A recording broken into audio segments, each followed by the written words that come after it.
Alhamdulillah, alhamdulillahirabbil alamin.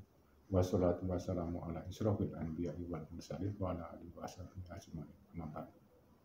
Puji syukur kepada Allah Subhanahu wa taala yang telah melimpahkan ke kita kenikmatan, kesejahteraan, kebahagiaan, nikmat iman, nikmat Islam. Salawat dan salam bagi junjungan kita Rasulullah SAW, bagi keluarganya, bagi sahabat-sahabatnya, dan kita semua yang ada di sini sampai di akhir zaman. Bapak Ibu sekalian, hari ini kita membicarakan mengenai meraih sukses menjadi Muslim profesional. Jadi kita mesti pahamin dulu apa sih yang disebut Muslim profesional. Banyak sekali sekarang yang berbicara mengenai profesionalisme atau profesionalitas. Apa bedanya antara Muslim profesional dan profesional Muslim? Nah, apa bedanya? Ada yang tahu nggak bedanya Muslim profesional atau profesional Muslim? Ada yang menyebutkan profesional Muslim itu artinya orang-orang profesional seperti dokter, pengacara, dan profesional-profesional yang lain. Lalu dia mendalami agama menjadi seorang Muslim, seperti apa yang saya lakukan dulu. Dulu saya seorang profesional, seorang pegawai, seorang karyawan, seorang pengusaha. Lalu saya mendalami agama dan bisa berbicara di hadapan Bapak Ibu sekalian. Alhamdulillah, membagi atau sharing pengalaman dengan apa yang pernah saya lakukan. Itu adalah profesional Muslim. Jadi profesional dulu baru jadi Muslim. Lalu ada Muslim profesionalnya adalah seorang Muslim yang dia sudah di pondok pesantren, mendalami agama, berguru kemana-mana. Lalu dia di kehidupan berikutnya dia menjadi seorang profesional, mengambil doktor sebagai guru agama, mengambil keahlian-keahlian tertentu yang untuk mendukung Muslimnya dia. Nah, itulah yang disebut Muslim profesional. Ya, dalam hal ini sebetulnya sama saja, bisa Muslim profesional atau profesional Muslim. Kita nggak bisa bedakan. Itu nanti kita akan berbicara pertama mengenai profesionalitasnya.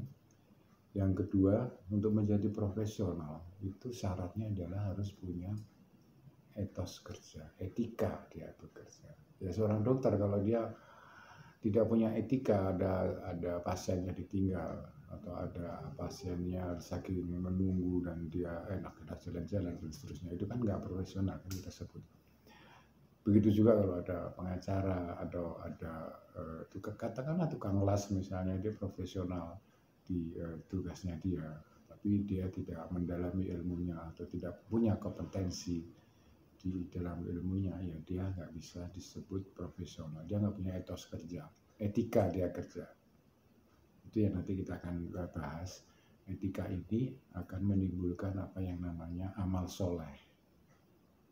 Amal soleh. Nah, ini ada beda etika, ada dasar etikanya lalu menjadi amalan. Kalau kita amalan tidak punya etika, ya tidak bisa dibilang bahwa dia punya amalan yang soleh. Lalu kita akan lihat peluang bagi profesional Muslim atau Muslim profesional di kehidupan sehari-hari. Peluangnya sangat besar, peluangnya sangat menguntungkan buat profesional Muslim atau Muslim profesional. Itu yang akan kita bahas. Dan sekarang banyak sekali yang profesional Muslim, banyak. Jadi ada pengusaha-pengusaha yang belajar Al-Quran, belajar tentang agama, mendalami dia dan seterusnya. Itu banyak sekali. Kelihatan track recordnya dia akan menjadi lebih baik. Tidak mudah dipengaruhi hal-hal yang sifatnya negatif. Yang disebut profesional itu bersangkutan dengan profesi atau memerlukan kepandaian khusus seperti tadi saya bilang. Sekarang seperti dokter, seperti pengacara, seperti tukang las, seperti tukang bangunan, semua sekarang harus punya sertifikasi kompetensi. Jadi semua harus menjadi profesional. Bahkan seorang guru pun, guru agama pun sekarang harus punya kompetensi, sertifikasi untuk menunjukkan bahwa dia seorang profesional, menjadi seorang profesional dalam mengajar. Nah, ada kode etik biasanya. Ada kode etik dokter, ada kode etik pengacara, kode etik guru. Jadi kalau dia melakukan kesalahan, dia akan diuji oleh forum kode etiknya, forum profesionalnya, yaitu tentang tanggung jawab profesinya, tentang kepentingan publik, integritasnya, tentang objektivitas kompetensinya, kerahasiaan, dan banyak sekali. Terutama yang menyangkut kepandaian khususnya. Itu sekarang sudah menjadi panduan atau semua mengikuti ini. Mandiri, dedikasi, tanggung jawab sosial. Misalnya seorang dokter, dia nggak mandiri, ada persoalan dia mesti lari sana lari sini, nyari sini, tidak bisa menyelesaikan persoalan itu. Nah, ini belum disebut sebagai profesional. Ya, kita tahu bahwa itu bukan dokter yang profesional dan orang akan menghindar darinya gitu. Dedikasinya juga demikian. Jadi pada saat ada persoalan ya dia harus menyelesaikan persoalan itu ya berkaitan dengan profesinya. Bukan menghindar, bukan mencari kambing hitam atau mencari alasan-alasan untuk menghindarkan diri, karena dia punya tanggung jawab sosial. Itulah profesional, mempunyai tanggung jawab sosial. Dan di Islam itu ada aturannya, ada etikanya yang diatur secara umum, dan ini berlaku untuk semua profesi. Itu alhamdulillah kita sebetulnya sudah punya di ayat-ayat Al-Quran dan hadis Nabi, lalu juga contoh-contoh Nabi. Sebagai contoh adalah Al-Amin. Rasulullah, kita tahu semua bahwa sebelum beliau diberi wahyu untuk tugas menjadi Rasul oleh Allah, dia sudah disebut sebagai Al-Amin, orang yang dapat dipercaya. Orang yang dapat dipercaya. Itu salah satu contoh etika yang diajarkan oleh Rasulullah ke kita. Dan kepercayaan itu sangat diperlukan di kondisi manapun, terutama yang saat ini. Misalnya kita cari bank untuk menaruh uang kita cari yang dapat dipercaya, ya kan? Kita beli ojol misalnya, ojek online, atau kita beli di toko shopping yang online, kita pasti akan mencari yang kita percaya. Sekali kita tidak tidak percaya dengan komunitas mereka, ya kita akan tinggalkan, kita akan ceritakan ke semua orang bahwa dia tidak dipercaya dan seterusnya. Itulah sangat penting Al-Amin yang sudah dicontohkan Rasulullah sebelum beliau menjadi Nabi. Salah satu etika kerja beliau yang patutnya kita ikuti. Banyak sekali contoh-contohnya, nanti kita bahas satu persatu yang paling urgent dan paling bermanfaat untuk kita semua. Kita jelasin dulu dengan etos kerja. Barang siapa mengerjakan amal soleh, baik laki-laki maupun perempuan dalam keadaan beriman, maka pasti akan kami berikan kepada kehidupan yang lebih baik.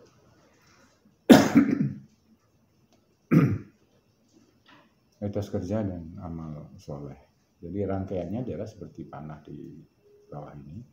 Kita mulai dengan etos kerja tadi, Al-Amin yang saya kasih contoh. Lalu ditunjukkan atau diimplementasikan dalam amal soleh. Kita menjadi orang dipercaya, Al-Amin.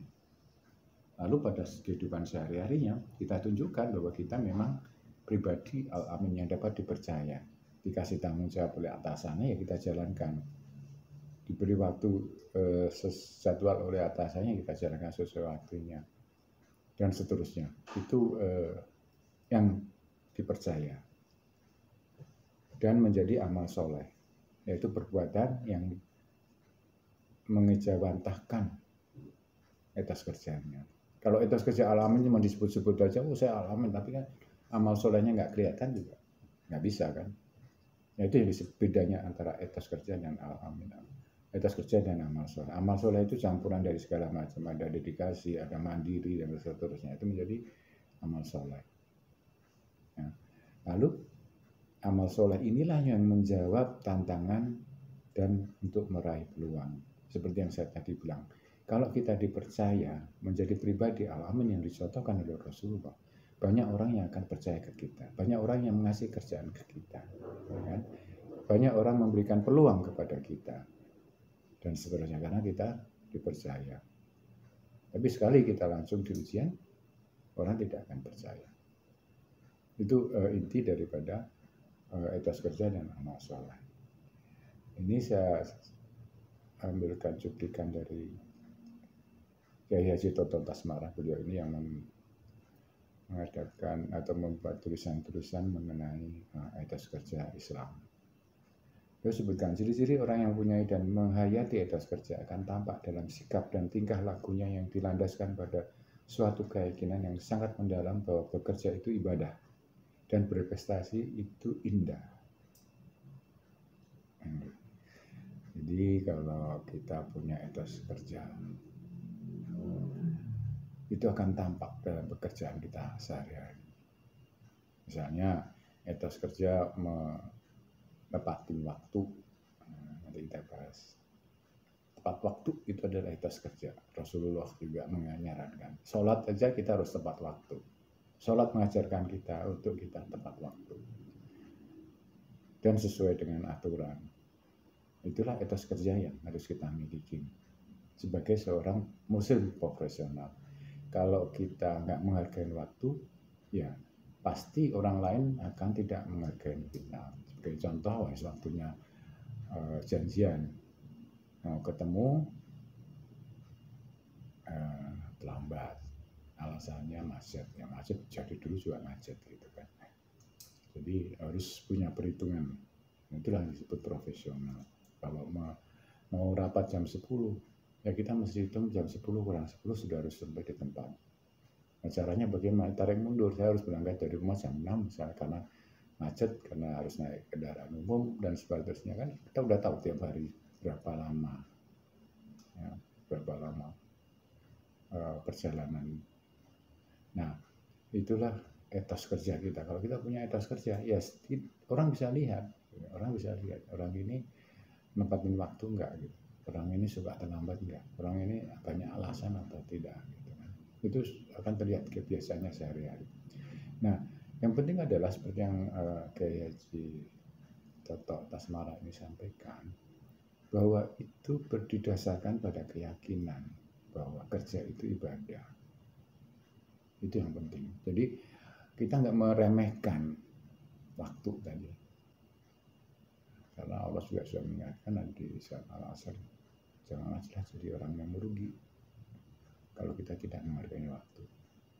Kita akan dicap dari orang yang suka terlambat, orang nggak bisa dipercaya dan seterusnya. Lain kali atasannya nggak berani memberikan kepercayaan kepadanya karena sikap misalnya seperti itu. Jadi anggaplah segala sesuatu itu ibadah. Segala sesuatu itu ada hubungannya dengan Allah Subhanahu wa Ta'ala, karena Allah akan melihat apa yang kita kerjakan. Ada semacam panggilan dari hatinya untuk terus-menerus memperbaiki diri, mencari prestasi bukan prestise, dan tampil sebagai bagian dari umat yang terbaik. Nah, ini Rasulullah atau Al-Quran mengajarkan, hadis-hadis mengajarkan, contoh-contoh banyak sekali bahwa kita diajari menjadi seorang profesional, seorang yang mempunyai etos kerja, ya, terus-menerus ingin berprestasi. Setiap hari berpikir menjadi lebih baik. Hari ini lebih baik dari kemarin. Besok harus lebih baik dari hari ini. Itu yang diajarkan oleh Rasulullah di agama kita. Membudayakan etos kerja Islam. Itu ada, kita diajarkan. Dan di kehidupan sehari-hari memang diperlukan. Yang pertama tadi saya sebutkan adalah hargailah waktu. Hargailah waktu. Kenapa? Waktu ini adalah pemberian dari Allah. Semua orang mendapatkan jatah yang sama 24 jam. Nggak ada yang 30 jam, nggak ada yang 25 jam, nggak ada yang 20 jam. Semuanya 24 jam. Tetapi hasilnya berbeda. Orang yang malas-malasan memanfaatkan waktu yang diberikan Allah itu dengan tidak maksimal. Ya kan? Tidak punya etos kerja. Menghargai waktu. Karena dia malas-malasan, baca koran, merokok, dan sebagainya. Kalau dia punya waktu, terus dia gunakan secara maksimal, dia akan sukses menggunakan waktunya. Ada kajian khusus mengenai waktu senggang. Jadi waktu senggang itu waktu yang di luar waktu-waktu official atau waktu-waktu kerja kita. Itu ada kajiannya. Justru orang itu banyak sukses karena memanfaatkan waktu senggangnya. Jadi waktu senggang tidak digunakan untuk yang lain-lain yang tidak ada manfaatnya buat dirinya sekarang maupun yang akan datang. Justru waktu senggang ini digunakan untuk menambah ilmunya dia, menambah kapabilitas dia, dan seterusnya. Dan suatu saat akan menjadi penyelamat buat dia. Akan menjadi penyelamat buat dia. Bapak Ibu sekalian, ini ada ayat, demi masa sungguh manusia berada dalam kerugian kecuali orang-orang yang beriman dan mengerjakan kebajikan atau amal soleh. Nah, ini disebutkan di Allah. Kalau kita punya etos kerja, kita jalankan amal soleh, kita kerjakan kebajikan buat kita sendiri maupun orang lain, saling menasihati untuk kebenaran dan saling menasihati untuk kesabaran. Itu akan menjadi kehidupan kita menjadi lebih baik. Itulah profesionalisme yang sebenarnya. Hargailah waktu. Yang kedua adalah moralitas. Moralitas. Bekerjalah kamu, maka Allah akan melihat pekerjaanmu itu. Ya, ini yang tadi dibilang oleh Kiai Citoto, bahwa kita ini merasa diawasi oleh Allah Subhanahu wa taala, oleh Rasulullah, oleh umat manusia di sekitar kita.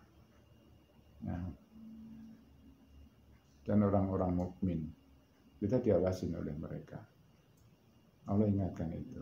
Makanya jagalah moralitas kita. Bersih, jujur, ikhlas. Moralitas yang dibentuk atas kesadaran bahwa Allah berada di sekelilingnya. Nah, dengan malaikat-malaikat yang mencatat segala perbuatan baik atau buruk. Meski sebiji zarah pun. Tidak ada celah untuk berbuat kemungkaran. Karena merasa selalu diawasi, akan selalu berusaha bersih, jujur, takut berbuat kesalahan. Itulah mental dari profesional. Saya kira yang mempunyai mental ini biasanya akan cepat naik ke atas. Karena dipercaya sama orang, dia tahu bahwa dia jujur, dia tahu bahwa dia bersih dan ikhlas, dan seterusnya. Biasanya kalau dia berusaha, dia akan jadi pengusaha sukses. Kalau dia bekerja, dia akan mendapat jabatan yang lebih baik. Tinggal kita bagaimana ini hidup dengan cara etos kerja, lalu amal soleh kita tunjukkan dengan kebenaran. Yang berikutnya adalah komitmen. Ya. Fokus, timbulnya sikap komitmen dari etos kerja yang istiqomah, jadi lurus di jalan kebenaran. Jadi meskipun ada gangguan, ada korupsi, ada gratifikasi, dia teguh dalam pendirian. Fokus bahwa saya ini bekerja karena diawasi oleh Allah. Mempertahankan prinsip walaupun dihadapkan pada risiko yang membahayakan dirinya. Ini komitmennya tinggi. Ini contoh komitmen yang diberikan Rasulullah pada saat beliau diserang oleh kaum yang menolak ajarannya. Demi Allah, kalau mereka meletakkan matahari, jadi begitu kuatnya komitmen beliau untuk mendakwakan agama. Seandainya beliau tidak berkomitmen waktu itu, kita tidak akan bisa menikmati karunia-Nya Islam yang saat ini kita rasakan. Daripada hancur, aku lebih baik meninggalkannya.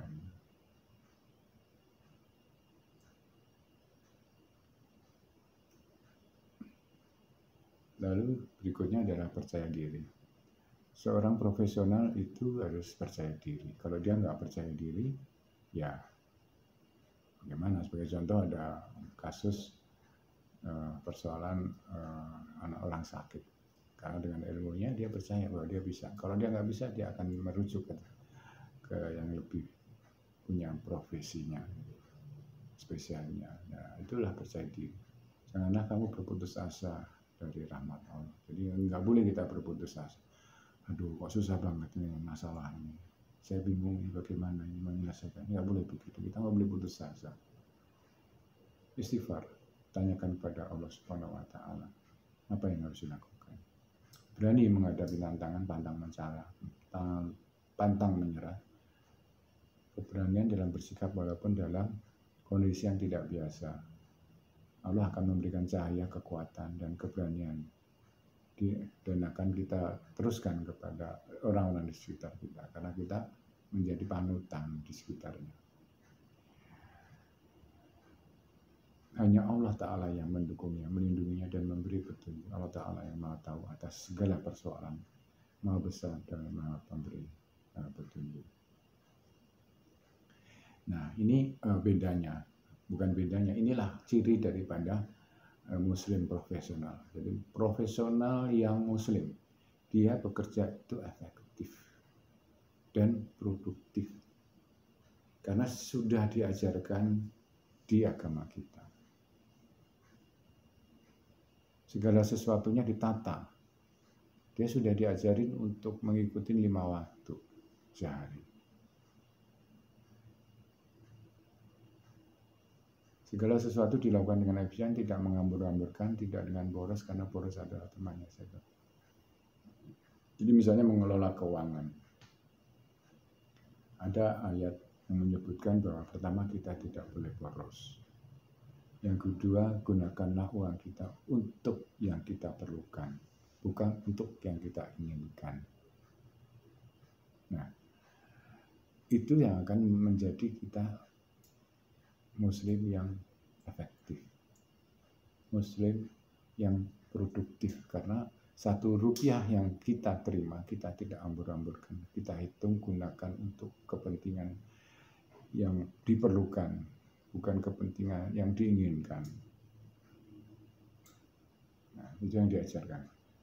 Berkah dari Allah Subhanahu Wa Taala sangat penting bagi produktivitas. Anda dapat memiliki semua energi, fokus, dan waktu yang Anda butuhkan untuk menyelesaikan berbagai tugas yang harus Anda kerjakan. Tetapi tanpa berkah Anda tidak akan dapat mencapai hasil sebanyak yang dapat Anda lakukan.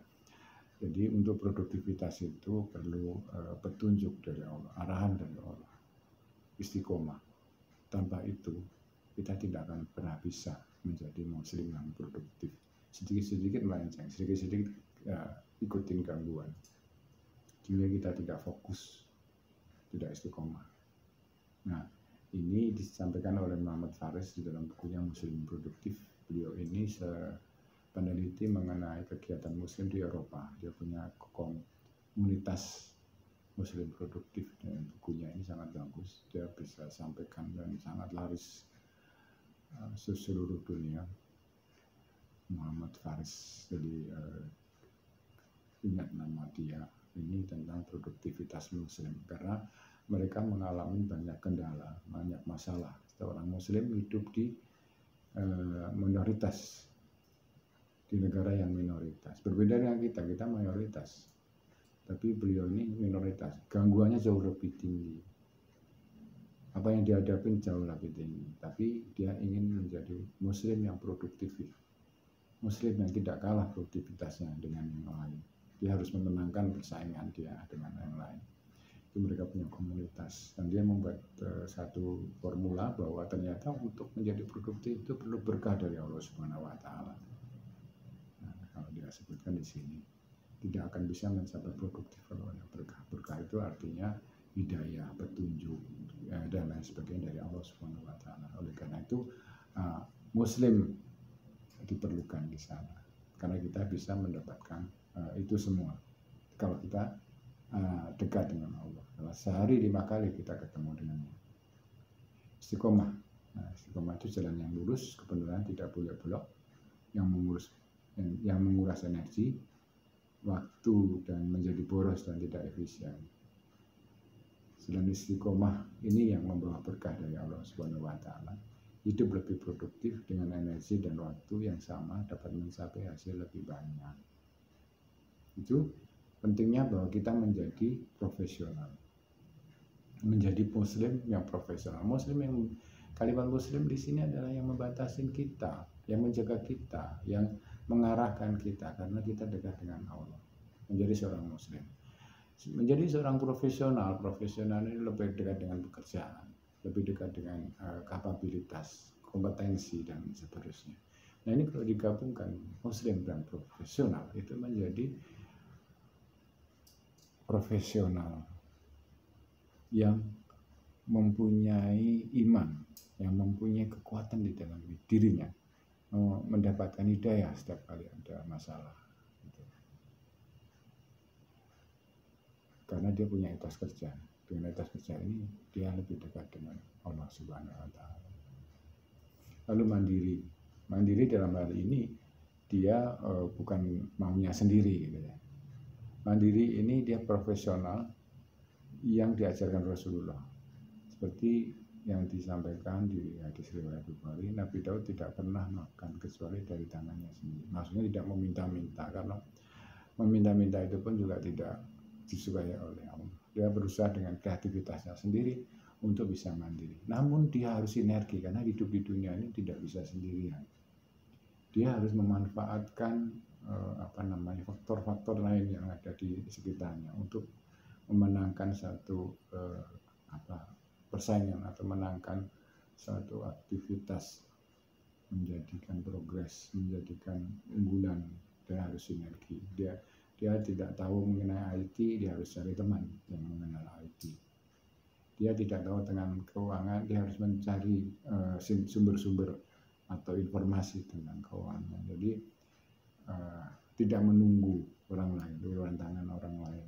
Lebih baik makan dengan tangannya sendiri. Dia akan mandiri mencari solusi. Gitu. Ini utamanya yang dimaksud dengan mandiri. Lalu seperti Rasulullah sampaikan, yang diamanatkan, jika urusan diserahkan bukan kepada ahlinya, maka tunggulah kehancurannya. Nah inilah yang disebut kompetensi. Kalau seorang guru tidak profesional, ya tunggu aja nanti anak didiknya pasti rusak. Seorang konstruksi bangunan, kalau dia tidak profesional, dia tidak punya komitmen, ya bangunannya nggak jadi-jadi. Nah, akhirnya dia ribut dengan pemiliknya dan seterusnya. Dan oleh karena itu sekarang semua disertifikasi karena dilihat kompetensinya, dilihat profesionalitasnya. Bedanya kalau kompetensi itu banyak menyangkut profesionalitas. Jadi lebih banyak ke kompetensinya yang diajarkan, yang diuji. Tetapi muslimnya, imannya itu hanya punya diri sendiri. Sudah punya iman nggak? Gitu. Sudah punya muslim nggak? Karena tanpa itu sebatas dengan ujian saja, gitu. Atau sebatas dengan sertifikasi Anda. Nah, jadi dia harus punya iman, harus punya muslimnya harus ada pengertian supaya menjaga etos kerjanya, supaya etos kerjanya itu menjadi amal soleh buat dia, gitu. Mendapatkan pahala dunia dan pahala di akhirat yang tadi oleh disebutkan oleh Allah Subhanahu wa taala. Itulah Bapak Ibu sekalian yang dirahmati Allah. Yang terakhir adalah apabila salat telah dilaksanakan maka bertebaran. Ini dari berkali-kali saya sampaikan bahwa Allah memberikan peluang yang besar, terutama bagi kita yang muslim di Indonesia ini. Kita penduduk 270 juta, 87%-nya muslim. Itu adalah sumber profesionalitas kita. Sumber daya alam kita melimpah, iklimnya tropis di antara penuh. Banyak sekali kelebihan-kelebihan atau karunia Allah yang diberikan oleh kita muslim Indonesia ini. Jadi jadilah profesional muslim atau muslim profesional.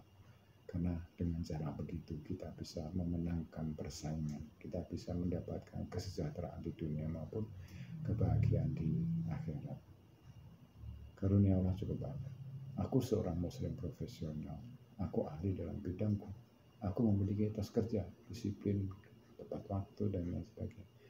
Aku selalu berbuat amal soleh, menghargai waktu, menghargai silaturahmi, menghargai sinergi, dan seterusnya. Allah menolongku karena ketakwaan dan ibadahku.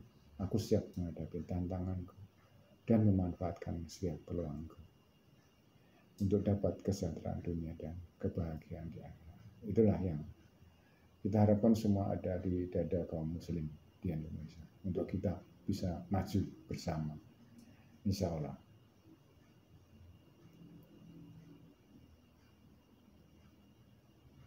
Baik, jazakumullah khairan katsiran. Terima kasih atas perhatiannya. Kalau ada kesalahan itu adalah kesalahan dari kita. Allah Maha benar. Mohon maaf bila ada kurang di ucapan atau salah kata. Kalau ada yang koreksi, merevisi dan sebagainya, kita akan terbuka karena itu bersifat kajian tematik Islam yang insya Allah bisa bermanfaat buat kita semua. Wabillahi taufiq wal hidayah. Wassalamualaikum warahmatullahi wabarakatuh.